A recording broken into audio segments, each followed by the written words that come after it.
같이 기도함으로 새벽기도 시작하겠습니다. 하나님 아버지 감사합니다. 하나님의 말씀 가운데 우리를 돌아보고 하나님 가운데 변화되며 하나님의 말씀 가운데 하루하루 우리의 영성이 달라져서 하나님 가나안에 거주하는 하나님의 백성으로 하나님을 사랑하고 이웃을 더 사랑할 수 있는 하나님의 자녀로 살아가게 하여 주옵소서. 예수님 이름 받들어 기도합니다. 아멘. 오늘은 디도서 2장 1절에서 15절까지의 말씀입니다. 디도서 2장 1절에서 15절까지의 말씀입니다. 오직 너는 바른 교훈에 합당한 것을 말하여 늙은 남자로는 절제하며 경건하며 신중하며 믿음과 사랑과 인내하며 온전하게 하고 늙은 여자로는 이와 같이 행실이 거룩하며 모함하지 말며 많은 술에 종이 되지 아니하며 선한 것을 가르치는 자들이 되고 그들로 젊은 여자들을 교훈하되 그 남편과 자녀를 사랑하며 신중하며 순전하며 집안일을 하며 선하며 자기 남편에게 복종하게 하라. 이는 하나님의 말씀에 비방을 받지 않게 하려 함이라. 너는 이와 같이 젊은 남자들을 신중하도록 권면하되 범사에 내 자신이 선한 일에 본을 보이며 교훈에 부패하지 아니함과 단정함과 책망할 것이 없는 바른 말을 하게 하라. 이는 대적하는 자로 하여금 부끄러워 우리를 악하다 할 것이 없게 하려 함이라. 종들은 자기 상전들에게 범사에 순종하여 기쁘게 하고 거슬러 말하지 말며 훔치지 말고 오히려 모든 참된 신실성을 나타내게 하라. 이는 범사에 우리 구주 하나님의 교훈을 빛나게 하려 함이라. 모든 사람에게 구원을 주신 하나님의 은혜가 나타나 우리를 양육하시되 경건하지 않은 것과 이 세상 정욕을 다 버리고 신중함과 의로움과 경건함으로 이 세상에 살고 복스러운 소망과 우리의 크신 하나님 구주 예수 그리스도의 영광이 나타나심을 기다리게 하셨으니 그가 우리를 대신하여 자신을 주심은 모든 불법에서 우리를 속량하시고 우리를 깨끗하게 하사 선한 일을 열심히 하는 자기 백성이 되게 하려 하심이라. 너는 이것을 말하고 권면하여 모든 권위로 책망하여 누구에게서든지 업신여김을 받지 말라. 아멘. 우리가 디도서를 보게 되면서 디도에 대한 이야기를 먼저 하겠습니다. 디도는 바울에게 아들과 같은 존재였죠. 동역자였고 지금 이 디도서가 쓰이게 된 배경은 바울이 예루살렘에서 이제 잡혀서 로마로 후송하게 됩니다. 그리고 거기서 구금 상태에 있게 되죠. 그러다가 구금에서 잠시 풀려나서 바울과 디도가 이 그레데 섬을 방문하게 됩니다. 그리고 복음을 전하게 되죠. 그 다음에 바울은 이 디도를 그레데 섬에 남겨두고 자신은 이 마케도니아로 올라가게 됩니다. 그리고 이 마케도니아에 도착한 바울은 그 그레데에 있는 디도에게 이제 편지를 보낸 것입니다. 내가 떠난 다음에 디도 어떻게 하고 있는가? 그리고 디도에게 당부할 내용들을 이제 편지에 써서 보낸 것이죠. 그리고 그레데에서 자신이 하라고 한 모든 일들을 다 완수하고 다시 니고볼리로 와서 나와 다시 합류하자라고 이제 편지를 보낸 겁니다. 그래서 실제로 이 디도서 3장 12절에 보면 이런 이야기가 나옵니다. 내가 아데마나 두기고를 너에게 보내리니 그때 네가 급히 니고볼리로 내게 오라. 내가 거기서 겨울을 지내기로 작정하였노라. 그러니까 후임자로 아데마나 두기고를 보낼 때까지 일단 내가 보낸 이 편지대로 하나님의 말씀의 복음을 그 그레데 가운데에 심어두고 그리고 니고볼리로 와서 나와 합류하자. 그래서 이 당부하는 내용들이 디도서에 이제 나오게 되는 것입니다. 이미 말한 대로 디도는 바울의 아들이라고 말할 정도로 아주 신실하게 바울을 돕던 사람이죠.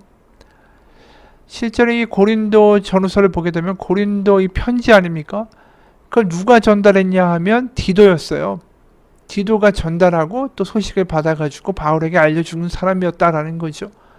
그러니까 디도는 이 바울의 복음이 무엇인지를 분명하게 알고 있고 그래서 이 디도에게 이 디도서에서 아주 짧게 이야기합니다. 특히 복음의 어떤 그 자세한 내용을 이미 디도가 알고 있기 때문에 주로 이 디도서의 내용은 이 디도가 보고 있는 이 그레데의 시급한 당면 과제에 대한 이야기들이 많이 나오는 거예요. 그래서 당면 과제가 뭐냐 하면 이제 교회가 막 세워졌기 때문에 교회 리더십을 잘 구축하고 또 직분을 잘 임명해서 이 교회가 제대로 설 수 있도록 그것을 해야 되는 것이 제일 먼저 되는 거죠. 그러니까 교회 직분자 리더들을 어떻게 어떤 기준으로 세워나갈 것인가 그 이야기를 디도서에서 이야기하고 있고요. 특히 이러한 이야기가 시급하게 다룰 수밖에 없는 것은 이 이단들이 자꾸만 들어오기 때문이에요. 그래서 1장의 10절, 11절 보면 이런 이야기가 나옵니다. 1장 불순종하고 헛된 말을 하며 속이는 자가 많은 중 할례파 가운데 특히 그러하니 유대주의자들이 들어온 거죠. 그래서 할례를 받아야 된다. 복음의 근거를 흔들어 버리는 것입니다. 그래서 11절에 그들의 입을 막을 것이라 이런 자들이 더러운 이득을 취하려고 마땅하지 아니한 것을 가르쳐 가정들을 온통 무너뜨리는도다. 그러니까 빨리 교회에 리더십을 구축하고 복음을 가르치면서 양육을 해야 된다는 게 급한 거예요. 지금 할례파의 이야기들이 자꾸만 교회를 흔들어 버리기 때문에. 그래서 오늘 2장에서는 1장에서 이제 감독들을 어떻게 세울까, 교회에 어떻게 보면 가장 핵심 직분이죠. 그리고 이제 이 성도들을 5개의 그룹으로 나눕니다. 늙은 남자, 늙은 여자, 젊은 남자, 그리고 종, 노예까지 이렇게 해서 5부류의 교회의 어떤 이 부류로 그룹을 나누고 거기에 이제 뭘 해야 할까, 뭘 가르쳐야 될까에 대해서 이제 구체적으로 이야기하는 거죠. 연령별로 나누고 그 다음에 뭘 이야기해야 될까. 2절에 보면 늙은 남자로는 이 늙은 남자가 결국 교회의 주축 세력들입니다. 나중에 이제 감독이나 장로가 되는 사람들이죠. 그래서 늙은 남자로는 절제, 경건, 신중하며 믿음과 사랑과 인내함에 온전함을 이루게 하라. 그리고 3절 늙은 여자, 바로 이 늙은 남자들의 아내들이죠. 그래서 3절에 보면 행실이 거룩하고 모함하지 말고 술 많이 먹지 말고 선한 것을 가르치는 자들로 되게 하고. 그래서 이 늙은 여자들이 젊은 여자를 교훈하게 되는데 남편과 자녀를 사랑하고 신중하고 순전하여 집안일을 잘하고 이 남편을 잘 섬기면서 그렇게 살아가게 하라라는 거죠. 그러니까 무슨 여자의 인권에 대해서 비하하는 것이 아니라 그 당시의 사회상이 결국 남성 위주의 사회였기 때문에 이미 고린도 교회에서 어떤 문제를 봤냐면 여성들이 은사를 받고 이제 막 앞에서 나오기 시작하고 방언 하고 예언하면서 이게 뭐 완전히 뒤죽박죽이 돼버린 거예요. 나도 예언자다 이렇게 나오기 시작하고 그러면서 그 당시의 문화에 위배되는 모습들이 자꾸만 드러나니까 이 교회를 처음 보거나 주변에서 보는 사람들이 저게 이상해 보인다라는 생각을 자꾸만 갖게 되는 것이죠. 그러다 보니까 이 세상의 문화에 이질적으로 이상한 집단으로 보이지 않도록 하나님의 말씀에 비방을 받지 않게 하라라는 뜻이 5절에 그런 말씀이에요. 그리고 이제 디도하고 비슷한 젊은 연령의 젊은 남자들한테는 뭘 하게 하라고 하냐면 6절에 너는 이와 같이 젊은 남자들은 신중하도록 권면하되 범사에 네 자신이 선한 일에 본을 보이며 교훈에 부패하지 아니함과 단정함과 바른 말을 하게 하고 그래서 대적자들로 하여금 부끄러워 우리를 악하다 할 것이 없게 하려 함이라. 그러니까 말을 잘못하고 자꾸만 다른 짓을 해서 주변 사람들이 야, 저 예수 믿는 작자들이 좀 악하구나라는 이야기를 듣지 않도록 하라는 거죠. 특히 디도가 그 연령대의 대표로서 모범을 보이고 젊은 남자로서 이렇게 살아야 한다는 것을 보여주라는 것입니다. 그리고 마지막으로 9절에 종들은 자기 상전들에게 범사에 순종하고 기쁘게 하고 거슬러 말하지 말고 훔치지 말고 신실성을 보이라는 거죠. 왜냐하면 그런 행동을 통해서 하나님의 교훈, 하나님의 말씀, 예수님의 복음을 드러나게 해야 한다라는 것입니다. 결국 이 모든 것들을 보게 되면 이들의 삶에서의 행실이 세상 가운데 하나님, 예수님의 복음을 드러나는 하나의 통로가 되도록 그들을 양육하고 가르쳐야 한다라는 것입니다. 그래서 오늘 우리가 이제 여러 가지 덕목을 보게 되죠. 뭐 순종, 절제, 경건, 신중함, 뭐 여러 가지 덕목들이 나오는데 이 5가지의 부류의 어떤 집단에 있어서 공통적으로 해당되는 게 뭐냐면 신중함이다라는 단어예요. 헬라어는 소프론이라는 단어인데 영어로는 self control, 자기 절제라는 뜻이죠. 그러니까 늙은 남자에게는 뭐라고 이야기하냐면 여기에 이제 신중해야 된다라고 직접적으로 이야기를 하죠. 2절에 절제하며 경건하면 신중해야 된다. 그리고 4절에 보면 젊은 여자를 교훈하되 5절에 신중하며 순전하며 신중해야 된다. 젊은 여자들도. 6절에 또 젊은 남자들을 권면하는데 6절 젊은 남자들을 신중하도록 권면하되. 그럼 이제 여기에 빠져 있는 게 늙은 여자들과 종들인데 결국 거기에 있는 말이 신중이라는 직접적인 단어를 사용하지 않았다 할지라도 함부로 말하지 말고 이 한 번 좀 신중하게 성실하게 그러니까 결국 신중하라는 뜻의 함의가 담겨져 있는 단어들로 포함되어 있어요. 그러니까 결국은 이게 신중함이 굉장히 중요한 문제다라는 것을 지금 이야기하고 있는 거죠. 신중함에서 실패하게 될 때 예수님의 복음이 이제 욕먹는다라는 거예요. 왜냐하면 신중하지 않을 때 어떻게 하게 됩니까? 우리는 그냥 우리가 늘 살던 대로 습관대로 말하고 습관대로 대응하고 습관대로 살아가죠. 그러면 세상 가운데 다르다라는 걸 드러낼 수가 없다라는 거예요. 그러니까 이제 습관을 멈추게 하려면 뭐가 돼야 되죠? 멈춰야 돼요. 그 브레이크가 걸려야 돼요. 습관은 우리가 생각하지 않아도 하게 됩니다. 그러니까 습관을 이기고 우리가 새로운 반응을 하게 되기 위해서는 잠시 멈춤이 필요한 거예요. 이게 신중함이라는 거예요. 이승영 씨라는 분이 전에도 이야기했는데 칼럼에 이런 글을 썼어요.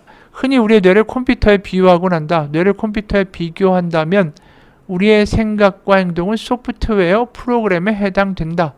변화가 어려운 이유는 소프트웨어가 저절로 업데이트되지 않기 때문이다.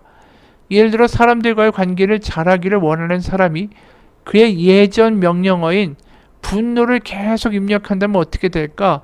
소용없을 것이다. 즉 우리가 원하고 희망하는 곳에 도달하기 위해서는 하드웨어가 아니라 지금 우리가 사용하는 소프트웨어를 업그레이드 해야 한다. 그러니까 결국 이 사고하고 반응하는 방식이 바뀌어야 된다는 거죠. 내가 뭔가 달라지려고 하면. 그래서 그 소프트웨어에 해당하는 생각하기. 과연 어떻게 하는 게 진정으로 우리가 생각한다라고 말을 할 수 있는 것일까? 먼저 생각한다라는 것을 설명하기에 앞서 한 가지 예를 들어보자. 우리는 지금까지 여러 번의 밥을 먹었을 텐데 그 많은 식사 중에서 기억나는 게 몇 번이나 되는가? 아마 별로 없을 것이다. 그렇다고 왜 기억나는 게 없을까? 대부분 습관적으로 그냥 먹었기 때문이다. 그렇죠. 우리 습관적으로 먹으니까 어제 저녁에 뭘 먹었지? 이틀 전에 뭘 먹었지? 기억이 안 나요. 하지만 사랑하는 애인과 첫 데이트에서 먹었던 음식은 기억날 것이다. 첫 직장에서 입사 축하를 받으며 함께한 식사도 기억날 것이다.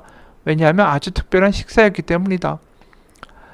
그냥 남들이 그렇게 하니까 나도 옛날부터 그렇게 해온 거니까 그런 식으로 행동하고 반응하는 것은 생각 없이 살아가는 것이다 라고 할 수 있다. 결국 생각한다라는 것은 다르게 생각한다라는 것이고 그것은 결국 다르게 살아가는 것으로 연결된다. 이게 생각하기를 경험하기 위해서 다르게 생각하는 것, 이른바 습관이 아니라 생각한다는 행위 자체를 하기 위해서는 뭔가 낯선 것과의 마주침이 있어야 된다. 예를 들어 매일 전화를 하던 애인에게서 전화가 오지 않거나 매일 제 시간에 오던 전철이 오지 않으면 그제서야 무슨 일이지? 라는 생각이 드는 것처럼 말이다. 우리는 익숙한 것들에 대해서는 생각하지 않게 된다. 그저 습관적으로 즉각 반응하고 행동할 뿐 생각해서 하는 그 결과로서 행동이 나오는 것은 아니다. 익숙한 삶을 낯설게 하는 성찰은 선택사항이 아니라 우리에게는 어떻게 보면 의무다. 낯설어져야 생각하게 되고 그래야 다르게 반응할 수 있기 때문이다.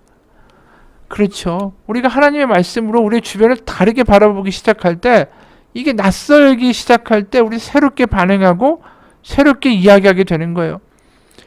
그러니까 늘 익숙하면 생각하지 않아요. 그러니까 나이가 들면 들수록 익숙한 게 많아지죠. 어릴 때는 다 새로워요. 새로운 경험이죠. 그러니까 거기에 대해서 어떻게 반응해야 될지를 애들은 다 배워야 되잖아요. 야, 그렇게 하면 안 돼. 어른한테 이렇게 말해야 된다. 이럴 때 어떻게 해야 된다. 아이들은 반응하기를 생각하는 것을 배우기 시작하는 거예요.